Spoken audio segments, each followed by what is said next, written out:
Monroe on the morning show, the Marilyn Monroe Show, with your host David Peace Monroe on Jess TV Live on Facebook or jessfm.ca, www.jessfm.ca, ssh101.com.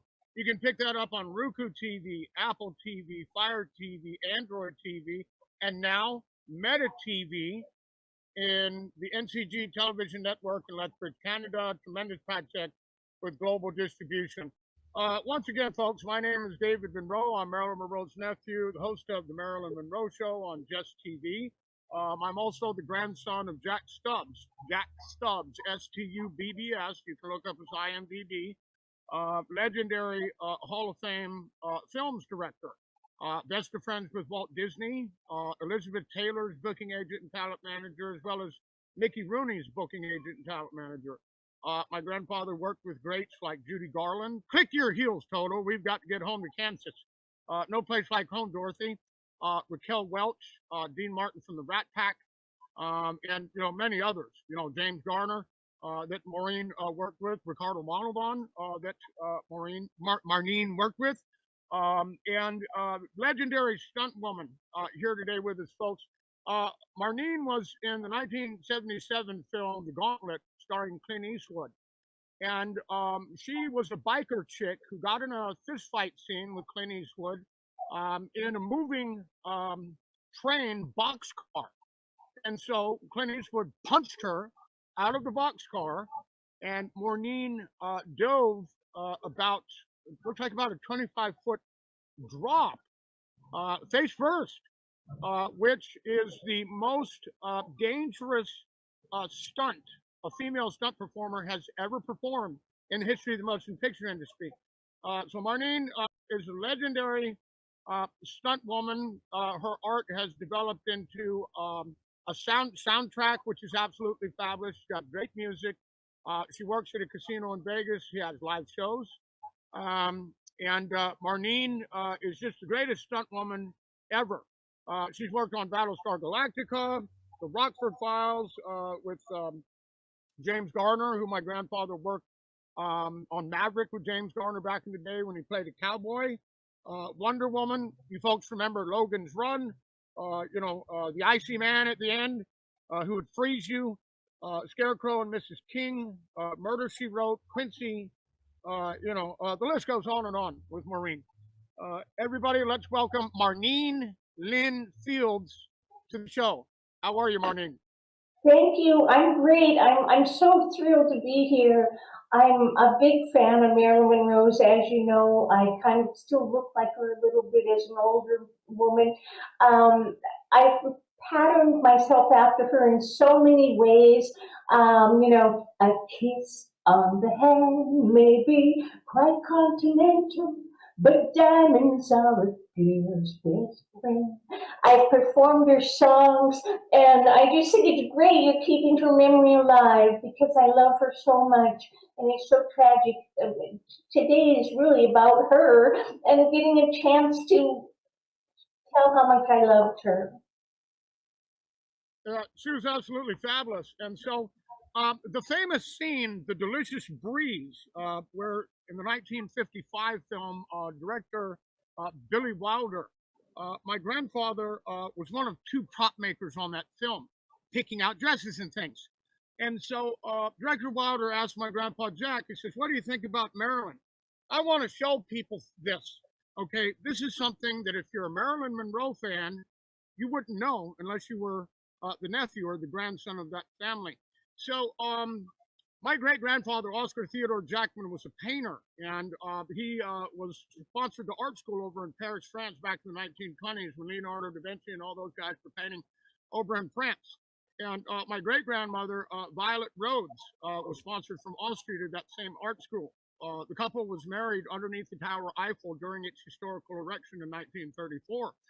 And my great-grandfather, Oscar Theodore Jackman, went on to paint an oil painting of my great-grandmother, Violet Rhodes, in a white dress. So if you go to the IMDb of Oscar Theodore Jackman here on Google, I'm going to show you a painting of my great-grandmother, Violet Rhodes that he painted in Paris in a white dress, folks. Yes, I saw that, and it's beautiful. And I want everybody to see it here. Okay, you folks see that white dress there of my great grandmother, Violet Rhodes. Okay, at a cherry letterwood desk that my sister still has in Henderson, Nevada. She still has that piece of furniture. So if you go to his IMDb, Oscar Theodore Jackman, you go to Google, that's one of the first paintings that pops up on the IMDb.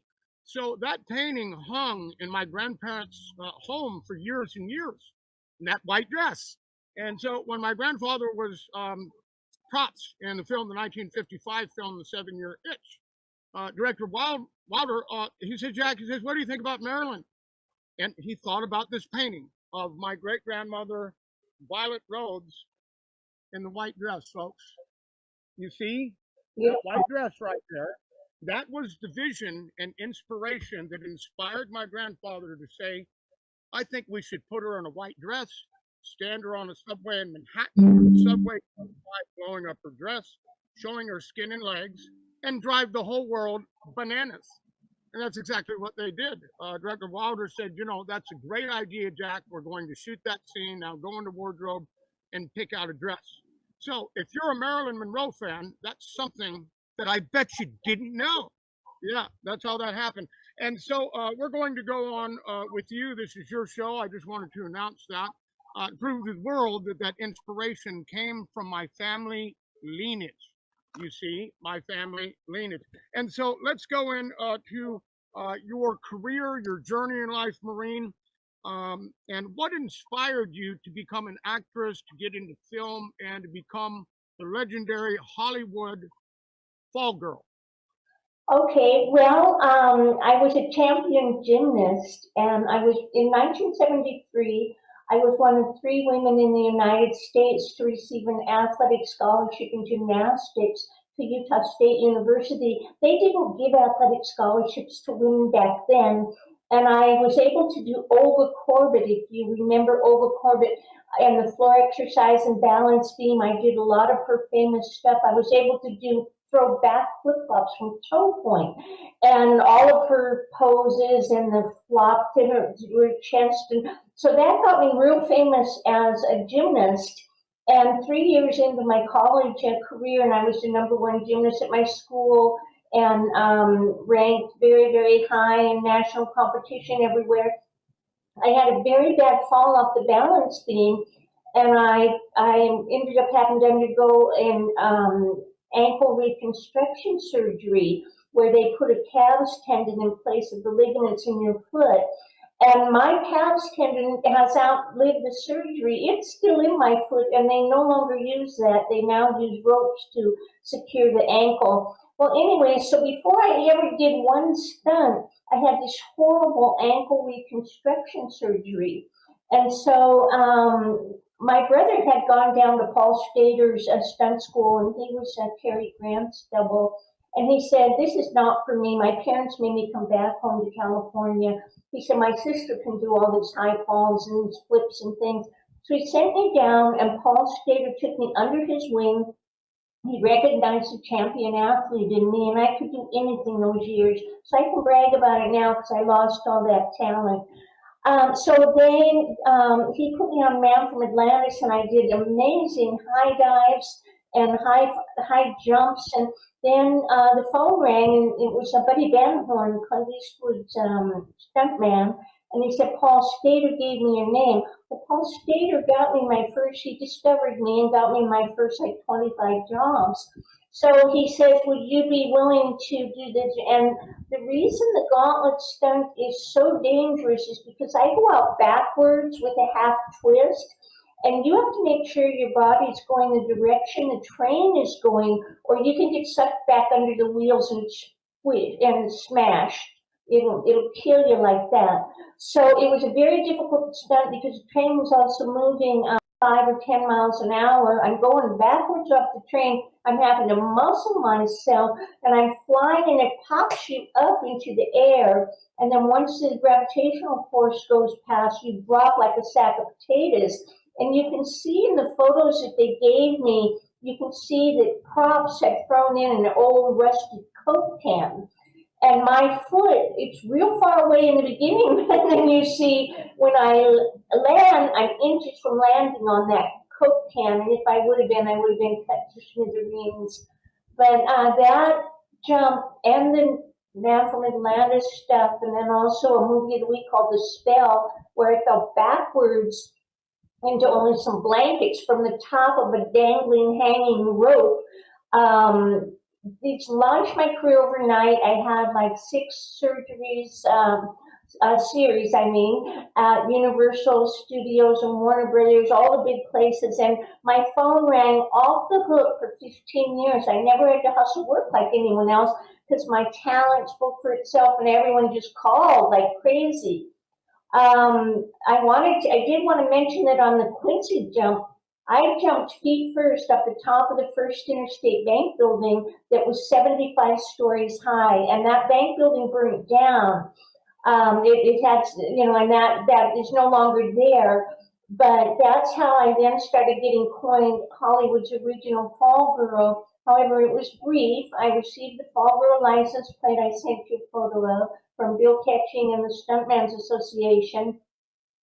But shortly after I was coined that and my acting career started to take off, I had a horrible car accident, life-threatening, and went through a series of life-threatening abdominal operations and never thought I'd get back on my feet again. So that's what's exciting is I'm on my feet and I'm doing fabulous. I have not done stunts since 1992.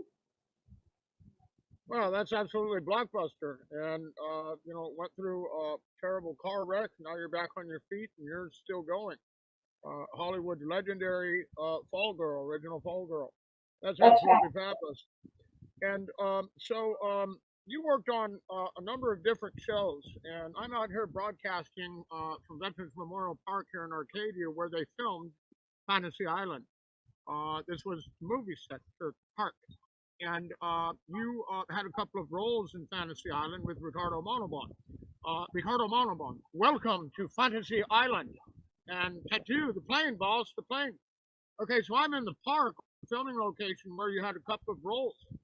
You've had a magnificent career in acting and stunts and all these different roles and all of these different television, program projects. My grandfather, that was back during the 70s and 80s and that, where my grandfather was putting out his television programs, The $6 Million Man, Voyage to the Bottom of the Sea, Maverick with James Garner, Bionic Woman, all of these Invisible Man, all these projects. That was back during the golden age. All those television programs we all watched when we were kids. They all gave us great memories. And you were in a tremendous amount of television projects as well. I wanted to start out with Jim Rockford and the Rockford Files with James Garner. My grandfather worked on Maverick with James Garner when he was a cowboy on that television show in a couple of episodes. Tell us about your television career on the TV shows, your films, Battlestar Galactica, Quincy, Murder, She Wrote. Gosh, you were on a lot of that stuff that we all watched and gave us all great memories when we were kids. I wanted to start out with the Rockford Files, where there's a scene where I believe James Garner pushes you out of an airplane. Tell us about that, Marneen. Yeah, well, that was absolutely amazing because the jet was taxiing and it's night, and the seat catches fire in the inside of the plane, and James Garner himself pushes me out of the jet at night with no mats, no nothing. See, I'm legendary. I'm a pioneering stuntwoman, so everything I did, I didn't have any airbags. I had an airbag one time in my career. The rest of the time, it was me. No springboards, no jerk-off cables. It was all my tumbler legs and ability to lift and get amplitude.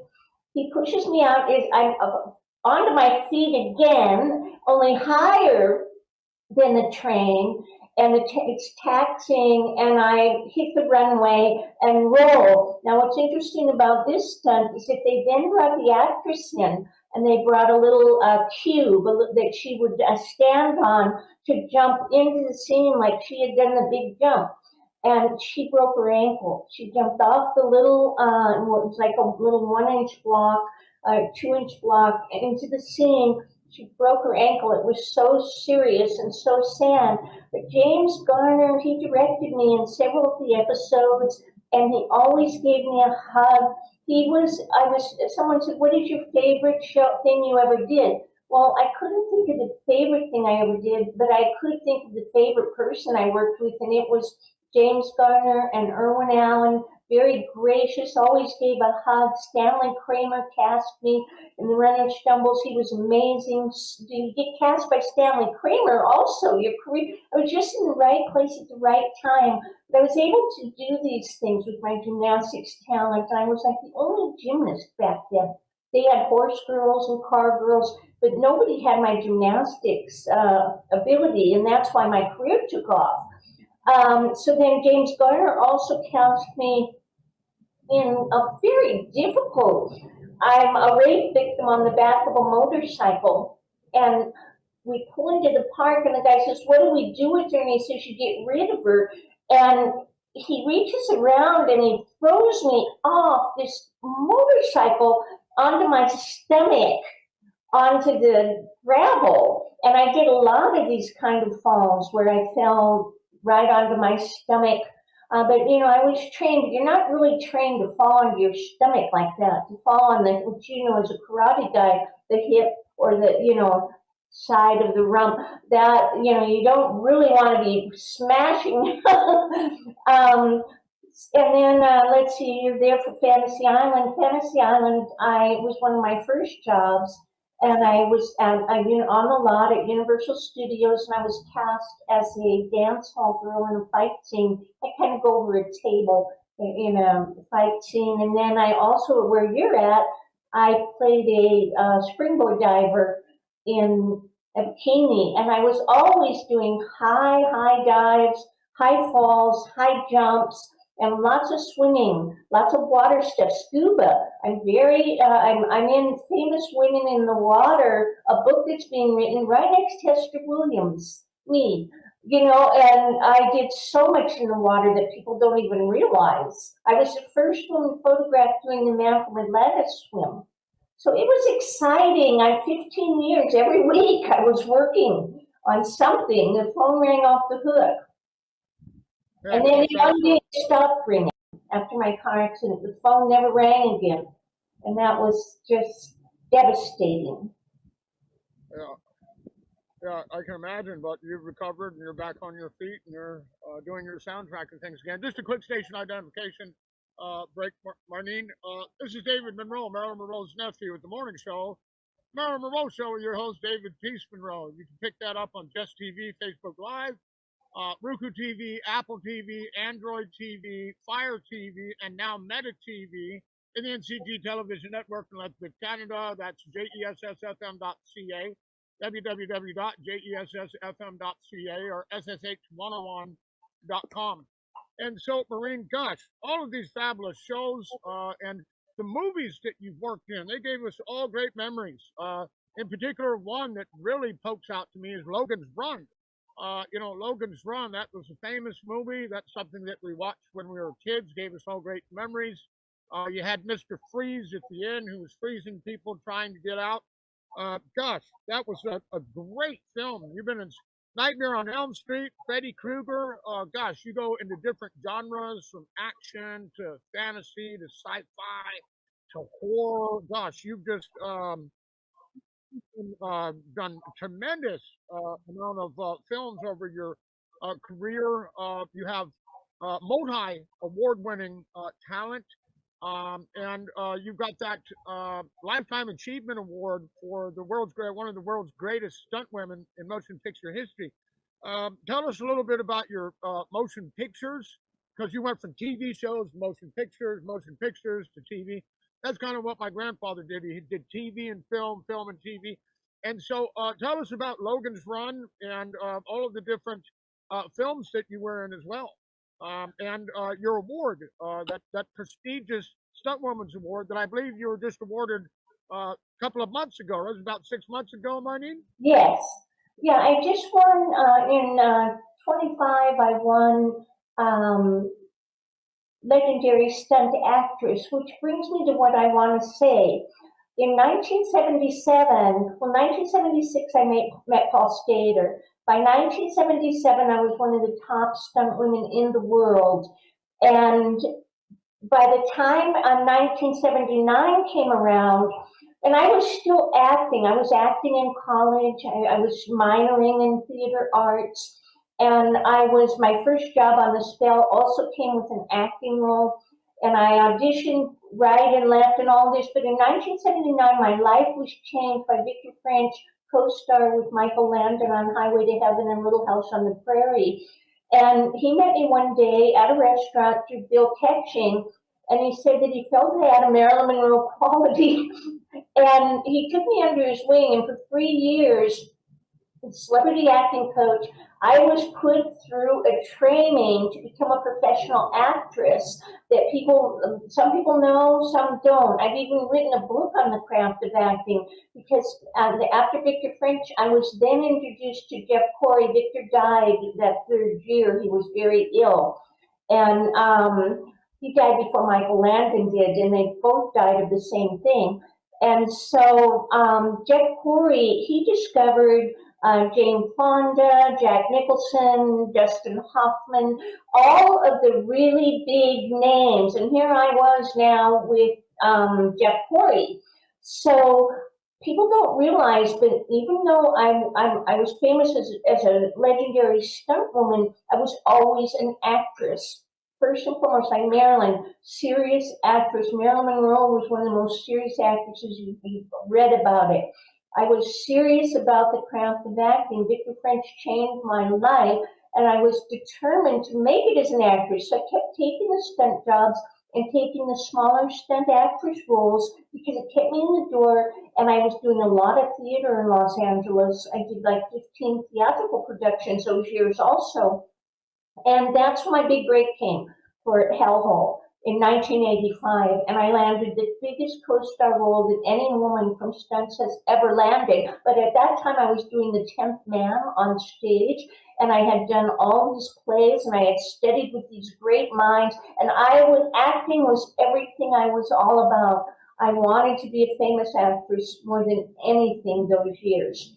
So we go back to Logan's Run. I doubled Heather Menzies on the series, and I did have a tremendous amount of TV work, which is great because I got all those residuals. Those residuals still come in on all of my shows, and those residuals kept me alive during the dark days. And I did Nightmare on Elm Street, a fight with Freddy, the rape scene fight, and then also I did the run across a catwalk that breaks away, and here I am now again on Uneven Bars with that one.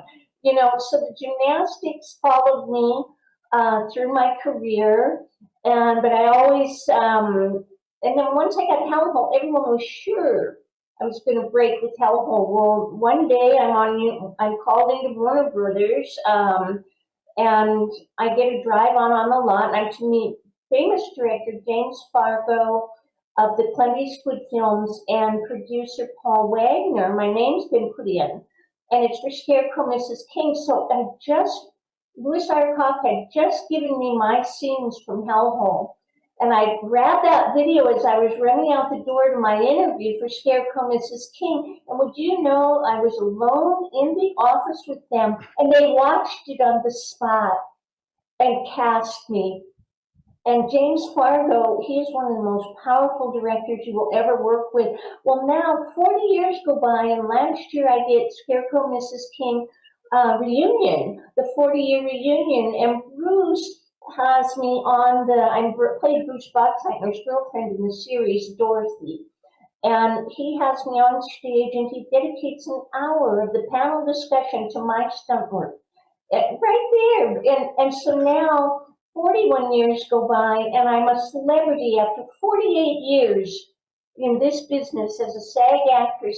I'm a celebrity on the Hollywood show this June 6th and 7th at the Burbank Marriott.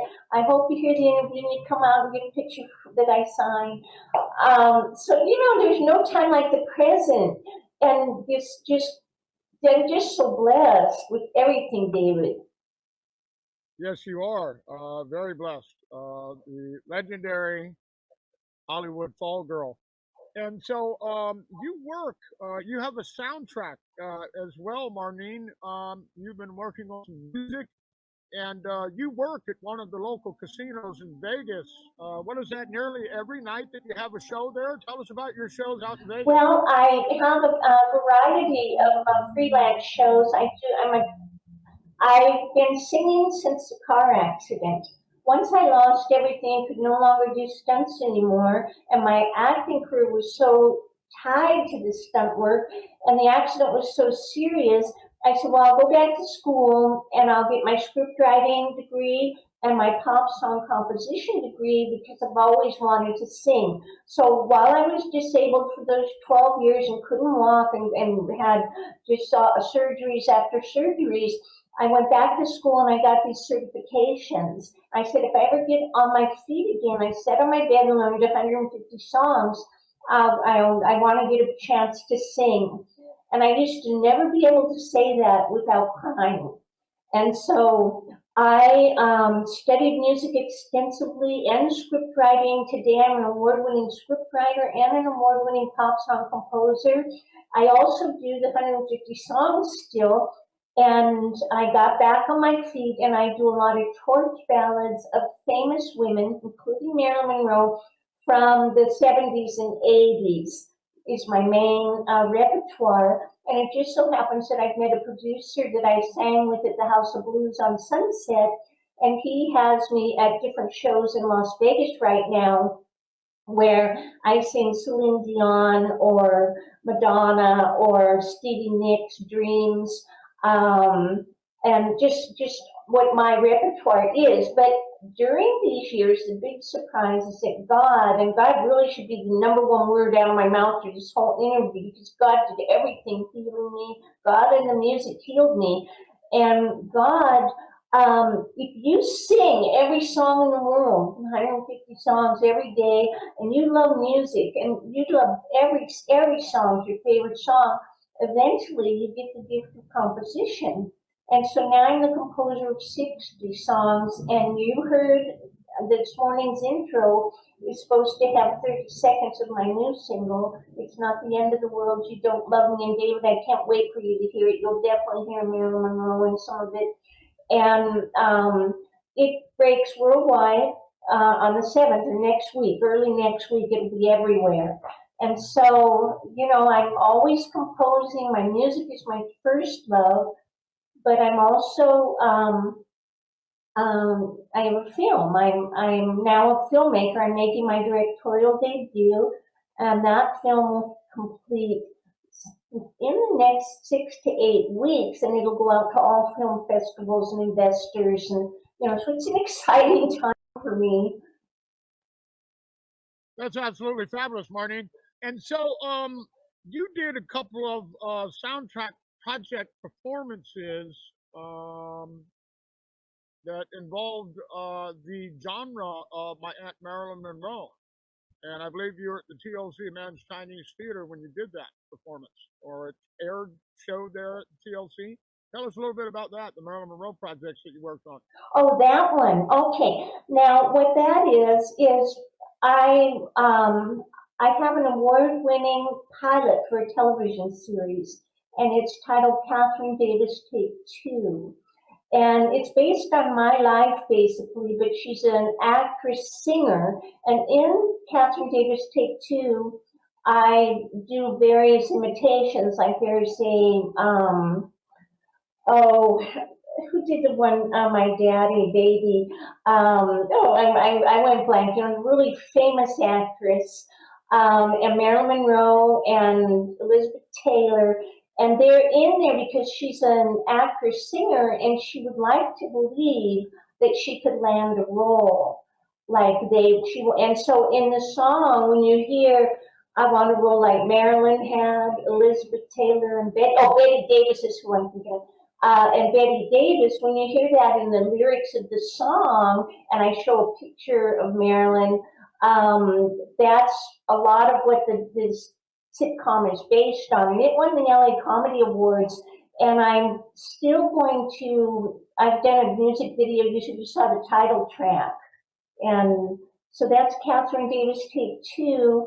I've written or created, let's see, I've got about 4 feature-length screenplays and several TV pilots, and then I have a couple short films and documentaries. So, you know, when you're disabled 12 years and you've gone back to school to be a scriptwriter and a composer, and you've lost everything, you pretty much sit alone and do this. And so now it's a good time for me because I've come through it all, and there's a filmography book being written about my life and career, and that'll publish early next year. That's almost completed also. And Michael at the Martial Arts History Museum, he's going to do my first book signing. Oh, fabulous. So that's your book. And what's the entitlement of that book, Marneen? Tell us a little bit about your book. Yeah, that's called, the title of that book is Rolling with the Punches with the Hollywood Fall Girl. And it focuses on my early life and traumas that I survived before I ever stepped foot in Hollywood. And then it does, you know, the main career that we're talking about here that was so successful, but then it also goes into what I'm doing for the future, what the future involves, and the types of social-minded projects I'm doing, like tackling my mom's true story about schizophrenia, Alzheimer's, dementia, multiple cancers of brain cancer, breast cancer, and homelessness. And so that's my film, Marie, Who's Going to Take Care of Me. That's a film that will complete and go out to all the festivals over the summer, by late summer. And then I've also got a song, I'll Never Kiss His Lips Again, for suicide prevention. And I have my first Christian works coming forward. I've got a couple beautiful songs. A White Dove of Love will publish very soon with a music video, and it will go everywhere for Christian videos and music. It's absolutely gorgeous. And so, you know, just have to see what happens from this point. That's absolutely fabulous. Just another quick station identification break, Marneen. This is David Monroe, Marilyn Monroe's nephew, with the morning show, The Marilyn Monroe Show, with your host, David Peace Monroe. You can pick that up on Jess TV Live on Facebook, Roku TV, Apple TV, Android TV, Fire TV, and now Meta TV on the MCG Television Network. And let's put Canada, a tremendous project for global distribution, folks. That's jessfm.ca or www.jessfm.ca or ssh101.com. Now, Marneen, the film, Who's Gonna Take Care of Me? That's your new film that you're currently working on now. So you have a trailer proof of that we're going to play at the end of the interview that people will be able to watch, and folks are going to love this when you see it. That's currently in production, so you're still working on that and still filming that. Is that right? Well, that I've extended the budget, what was brought in. So I made before stopping the production, the film made $14,000, and I've been in post-production on it for a year. I'm an editor. I learned editing along. I'm very much a technical person. I learned editing along the way. So the straight edit of that film has been completed, and it came out to, you know, an hour and a half, 2 hours. But the problem is there were camera and sound issues, and there were also problems with changes in cast members because people came on the set, if you can believe this, a Christian film, and they tried to pick fights. And so they had to be removed from the production because they were picking fights or getting kicked out of where I had rented a room for them to be in the film. And then there was a very difficult personality to work with that was behind the camera. And so I stopped it at 14,000. Now it's a short film, and I have a great composer Randy Withrow, who has stepped in. He's one of the producers on the project, and he's going to do all the sound and the music. And we are in the process of completing the short film, and they like to see at Cannes, Academy Awards, Tribeca, all of the places, they like to see a short film to be 10 to 20 minutes. And they suggest a short film to get the investors to refilm the main. I'd like it to be a Netflix limited series. And with that, we can see it in the $3 and $5 million bracket. And it's really a beautiful story. It's my mom's true story, and I play the lead role of my mom. And so I have a short film of 20 minutes that I'm completing that is the best of what was filmed cinematographically. And so that's very exciting that will go out to these big film festivals. And we have to see, what they think. And I did send you guys a minute and a half of that film with the opening credit and the song. So you have a minute and a half. You're getting a first look. That's absolutely fabulous, Marneen. And I've also got an upcoming film, my biopic family perspective film, Marilyn, the Truth, Forever Monroe. And you're going to be playing a role in that film. Yes, and I can't wait. You want to tell the crowd who you're playing in my film? Yes, you can confirm that I'm playing a role in your Marilyn film. I can't play her because I'm too old now, but I'm playing something in the Marilyn film, and I would love that. Did you know what role you wanted to give me? Well, I thought we discussed that, but so. Oh, your mother. You were going to cast me as your mother. Right. You see, because you look exactly like my mom, so it's only fitting that you would play the role of my mom. You see, Gladys Pearl was my grandparents' housekeeper. Yes. And when we adopted Norma Jean from the state because we gave them a stable residence, she slept in the same bed with my mom when they were little girls. They were like sisters, inseparable. And there's some other things that I can't talk about, how she developed her career in the motion picture industry that is my inherited intellectual property that I can't give away. And the actual farmhouse that they lived in is still there. It's been remodeled a little bit, but the property is still there. And that will be used as a film location in the film. The actual house that Norma Jean lived in when she was underneath my grandparents' care, and her mother, Gladys Pearl, was our housekeeper, will be used in my biopic family perspective film, the actual locations, folks. I bet that's something you didn't know either about Marilyn Monroe if you're a Marilyn Monroe fan. But yeah, you're going to be playing my mom. Isn't that absolutely fabulous? Yes, that is beyond fabulous. Yeah. Anything, you have no idea how much you lifted my spirits to be on the Marilyn show with everything that you hear, everything I've had in my life. And Marneen, me and my mom, she used to show me certain films and talk about certain actors and actresses when I was just a lad.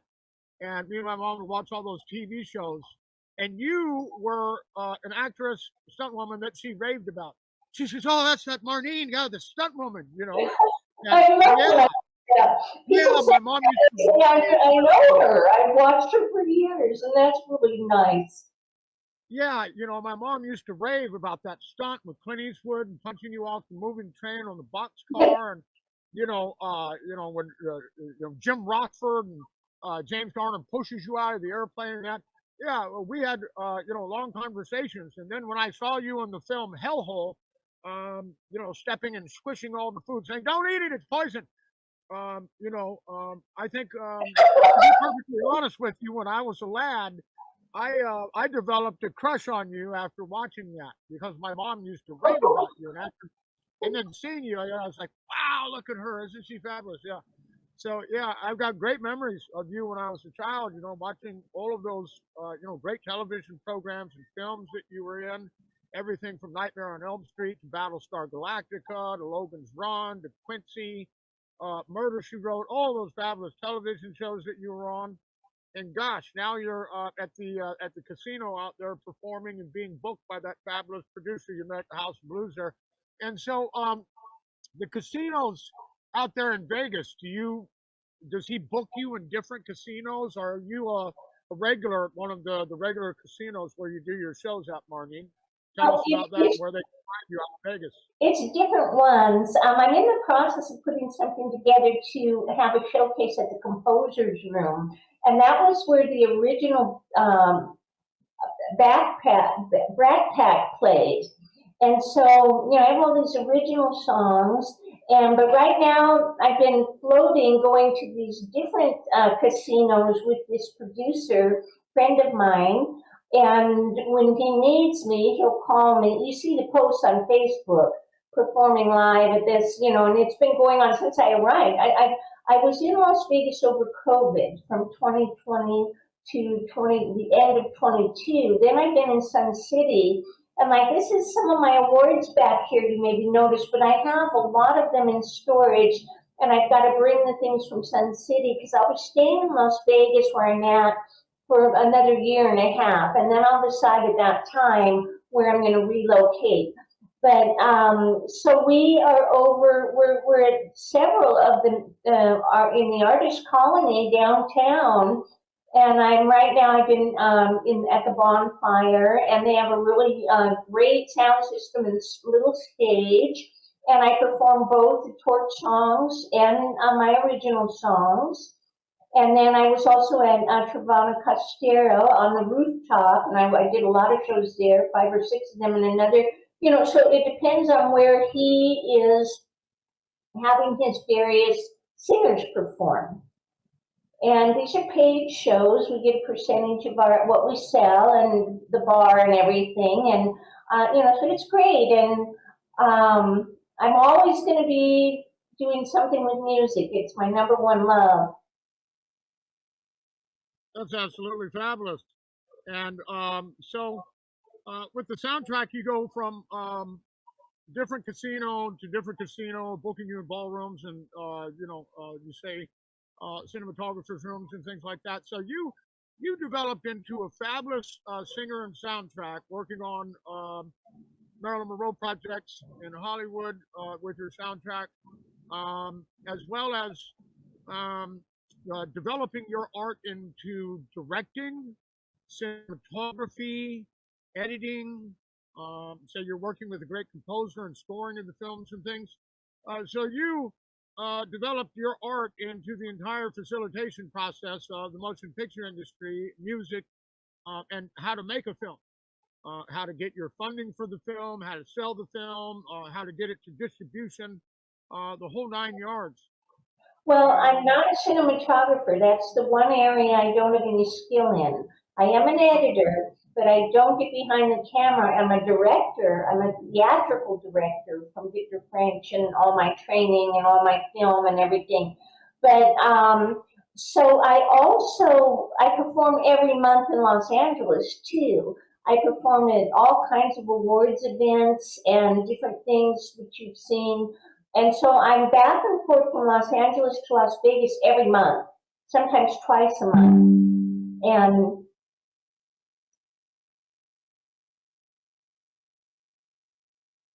so, but I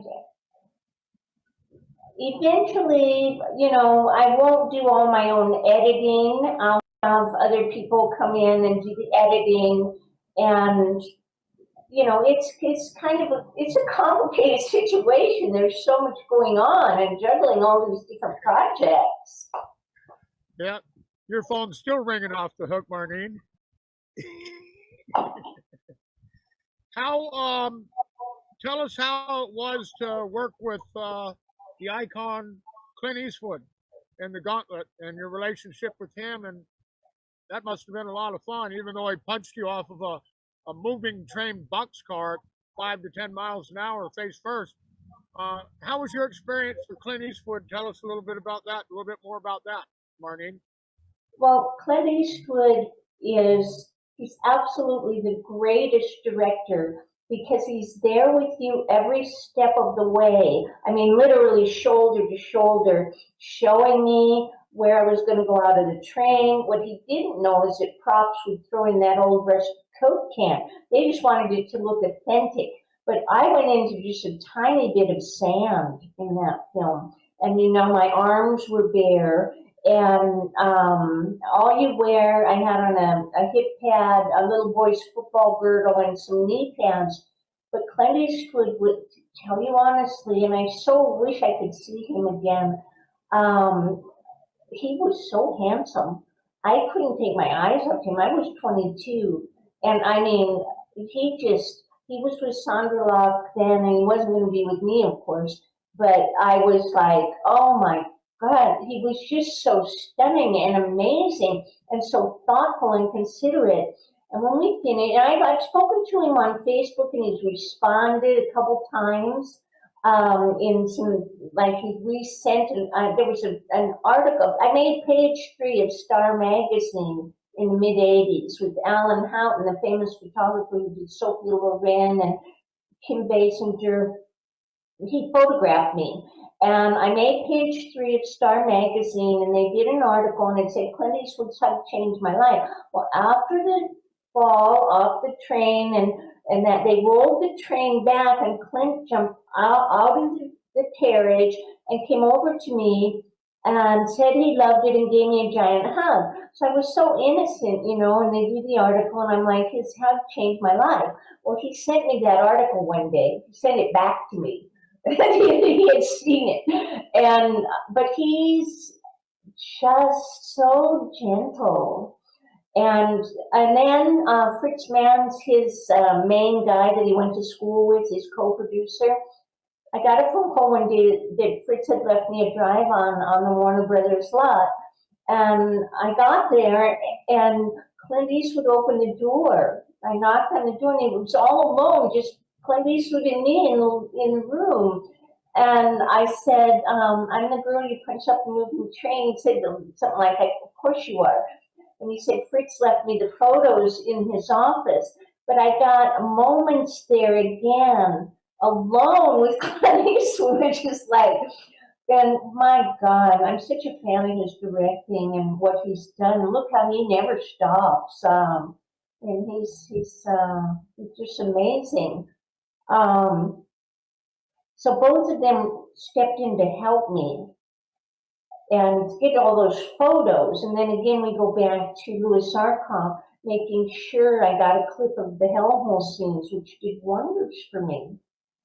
These men, what I have to say about most of them, they're not like other men that you go around and meet in life. They're such big stars like James Garner, and they're so just gregarious and just loving and passionate and complimentary. You know how you meet people that can't give a compliment? They're so small they can't give a compliment. These men, the compliments just roll off their lips. Bruce Boxleitner, after my really difficult stunt through the minefield on Scarecrow, he comes running after me. That is, how did anyone do that in one take? I loved it. You know, they don't hesitate giving a compliment. Their energy, their spirit, they're so high because they realize they've been blessed. James Garner, too. All of them. I can't think of one big celebrity that I've worked. Patrick Duffy.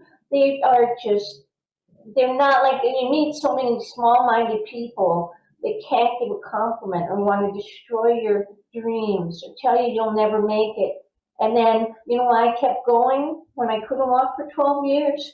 Those moments, if they believed in me, there's a very successful producer. He died a few years ago, Andrew J. Kennedy, who did The Rebels, and he cast me. I worked for him on The Man with Bogart's Face. He gave me a personal phone call after watching my demo reel saying, you stay in there, you've got real talent, keep punching. So here I am dead, my stomach's cut open, and what am I hearing? I'm hearing and remembering these moments, and that's what kept me going. Because I came from an abusive childhood. I never had anybody building me up. And so that, I'm really glad that I have a chance to throw that in on this interview.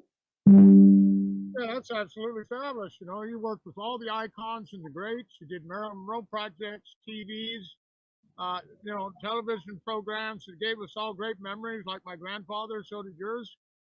Absolutely fabulous. You worked on Wonder Woman, and I believe you got in a fight with a fist fight with Wonder Woman on the Wonder Woman show. You want to tell us a little bit about the Wonder Woman project? Yeah, well, I worked opposite Linda Carter on that, and she beat me up. And remember, she's Wonder Woman, so my gymnastics legs had to do everything, and I flip, and she throws me over her furniture onto my back on the hardwood floor, and I had nothing but the little boy's football girdle. And it was Wonder Woman herself in most of the scenes. And I mean, she just, you've seen the clip, she just throws me over everything. And so I did flips in midair and stuff coming off the couch to show that it was Wonder Woman. And but then what we did is we brought in a little mat, and she was so generous. It was Thanksgiving, and she had a turkey cooked for everyone, and she was so beautiful. You cannot.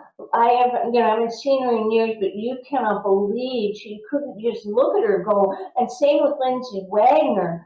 These women were the most beautiful women you've ever looked at.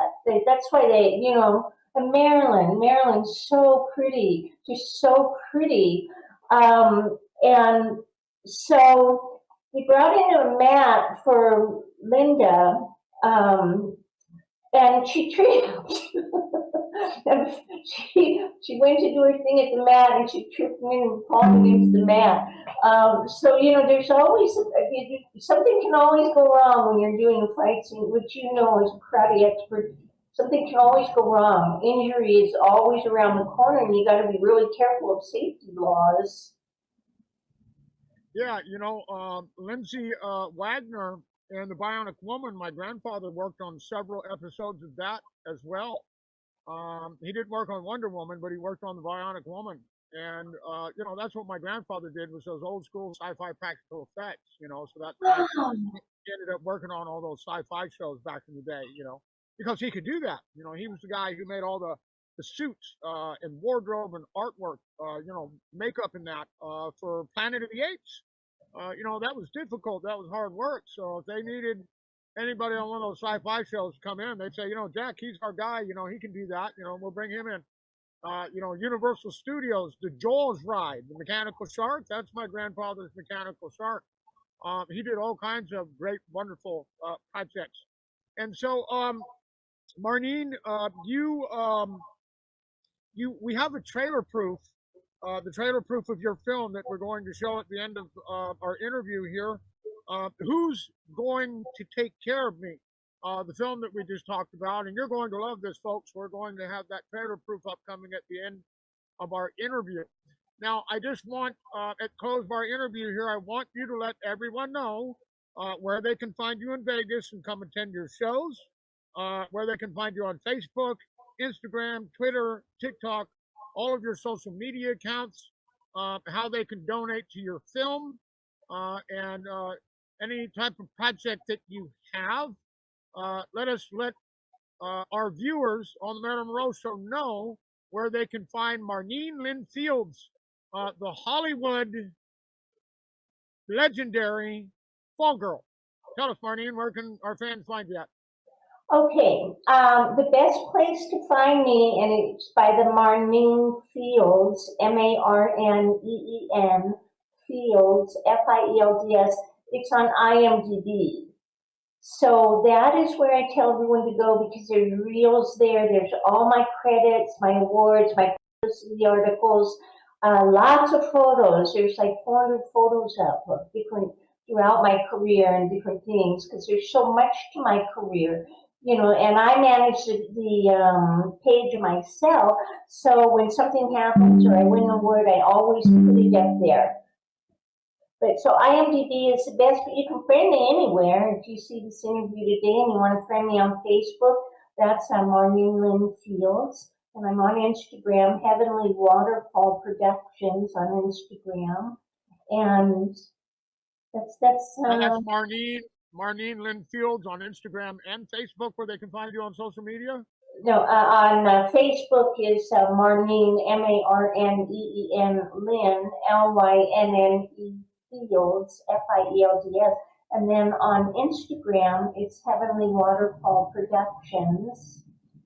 And then on LinkedIn, it's the Marneen Lynn Fields again. Oh, that's fabulous. So you have those social media platforms, and do you have an Instagram as well? Is that a different name, or? Yeah, the Heavenly Waterfall Productions is on Instagram, and I just joined TikTok. I'm a little late in the game I lost all my YouTube videos. They're everywhere. All you got to do is put my name in. You Google. My life is an open book. I've been interviewed on shows like this and magazines, newspapers, radio shows, TV, over 200 of them. So if you Google Marneen Fields or Marneen Lynn Fields, I'm everywhere. And so I have to put up new YouTube pages because I changed my phone number, and when it switched to Google, I can't get into those accounts to manage those videos. There's lots of videos everywhere. There's a Marneen Stunts channel, 48 years, so. You've got a channel? Where do we find that? On YouTube? Is it Marneen Lynn Fields Stunts channel? Yeah, there's a stunt channel, Marneen Stunts. Wow, that's awesome. I can hardly wait to see that. Yeah, that's something you didn't know, right? Marneen Stunts, the legendary Hollywood fall girl, folks.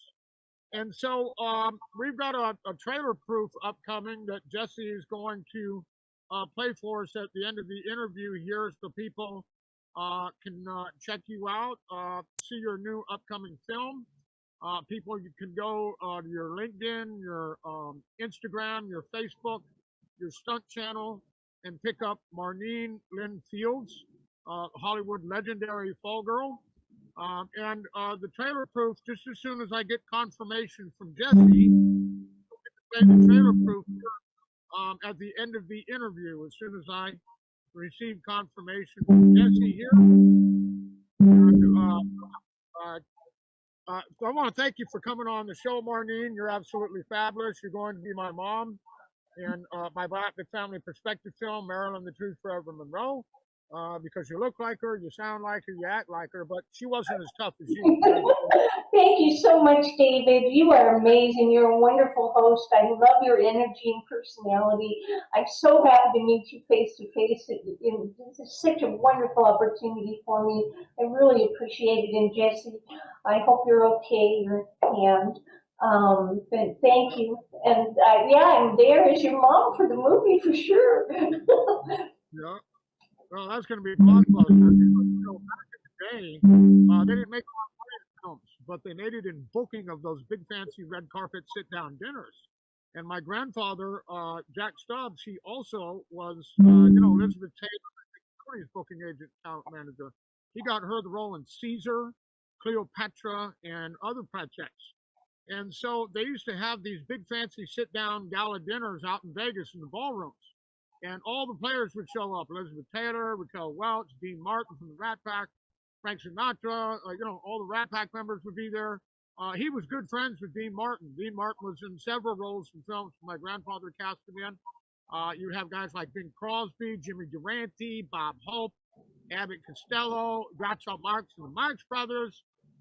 So, in the film, you're going to have all of those roles of all of those icons that my grandfather worked with in that film. So it's an iconic, legendary film upcoming, and you're going to be my mom, so that's a big role. Once we get to that point, my grandfather is amazing. I meant to mention that. What an amazing man! Yeah, he did a lot of stuff. We gave birth to the Marvel Universe on film in the original 1978 Captain America color version television show. You didn't have Marvel Comics films before that. That's why when you see the Avengers or the Marvel Comics, Captain America's right in the middle, right?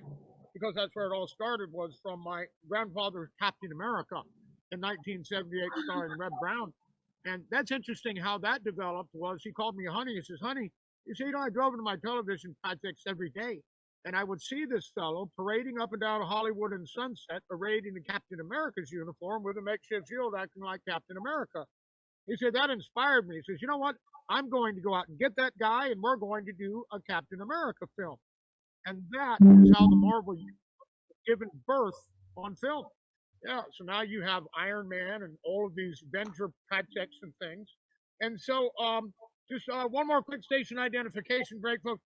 David Monroe, Marilyn Monroe's nephew, on the Marilyn Monroe Show with your host, David Peace Monroe. That's on Roku TV, Apple TV, Android TV, Fire TV, now Meta TV, and the NCG Television Network in Lethbridge, Canada. Passionistas Project with global distribution. That's at jessfm.ca, www.jessfm.ca, or ssh101.com, and Jess TV Live on Facebook.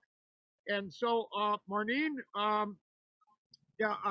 Jesse's looking for the trailer here. I believe we sent him the movie trailer, did we not, so that he could play it at the end. He's looking for the trailer. He's saying, where's the trailer? Okay, so I believe you sent it to me. I sent him to the channel again. That's okay if you get you to Google. It's in the Google Drive. Oh, I sent him the link. And I want to play the trailer because we have a trailer to play. Well, that's a minute and a half of the film, so that's kind of like a trailer. We don't have the trailer finished yet. We're working on that now. And then there's 30 seconds of the new single, and then I gave him the link to that on the Google. Okay, well, you can I'll send him up that reel of your credits that you sent me, which is a 53-second reel, because you don't have the trailer proof. Well, it is a trailer because it's a minute and a half, but it's just a couple scenes so you know what goes on when she ends up missing. Okay, do we have that to play? Yeah, I gave it to him. I sent him the link. I shared the link. Yeah, he says he doesn't have it. Oh, I maybe didn't put it in that folder. Just a minute. Okay. Okay. See if we can send that over to him, and then he can play that trailer here at the end of the interview. Okay. Okay, just a minute.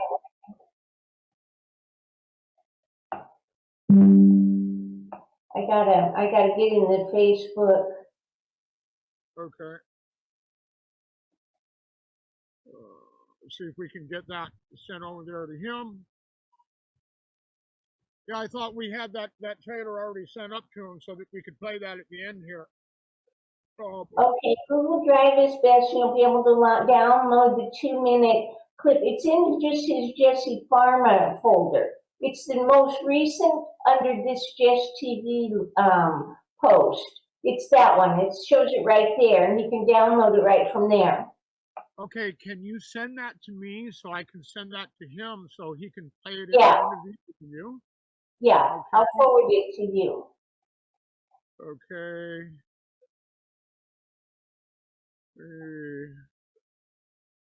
I forwarded it to both of you in the other folder, and now to you. Okay. And Okay, to your main, whoops. There it is, to your main folder too. There it is. Okay, great. Okay, so we'll send that over to Jesse and see if he can throw that up for our viewers. That's amazing with technology. You send it, and boom, boom. No matter where you're at in the world. Yeah, you just download it. You're invited to the folder, and you're able to download it from there. Yeah, that's fabulous. So, with technology and black magic cameras and things, Marneen, you don't even need film school anymore, You can do everything, your facilitation process, everything a cinematographer does, or what they do in the motion picture business, you can do right here on this phone. Right here. Yeah. You don't need any of that, fancy mumbo jumbo. You got all right here for free. It's absolutely fabulous. And let's see if we can get I've got your groceries. Jesse Took Marine and I dropped her off on the Bend Shore Freeway for us a few days ago. Okay. Okay, he sees it here, so maybe he can get that MP4 loaded up. At the end of the interview here, we can get confirmation. She's never been out in the world before. Hollywood legendary ball My girl. son. Yeah. My son. That's Marneen Fields, folks. You can pick her up on Facebook, LinkedIn, and Instagram, and look for Marneen Fields, the Hollywood fall girl, most legendary stunt woman in Hollywood history, and I know you did the most famous dangerous stunt in history of the motion picture industry in the Garner, where Clint Eastwood punches her off a moving train boxcar. Face first, by the way. Wow. You know, I was scared when I looked at that. I mean, that looked like, wow, no pads, just cupped with knee pads and things. Okay, it's playing now. He's playing the trailer. Marneen, thanks for coming on the show. And when you come back out to LA, I'll have to stop. So we're going to end it playing the trailer. Thanks for coming on. Okay, thank you very much.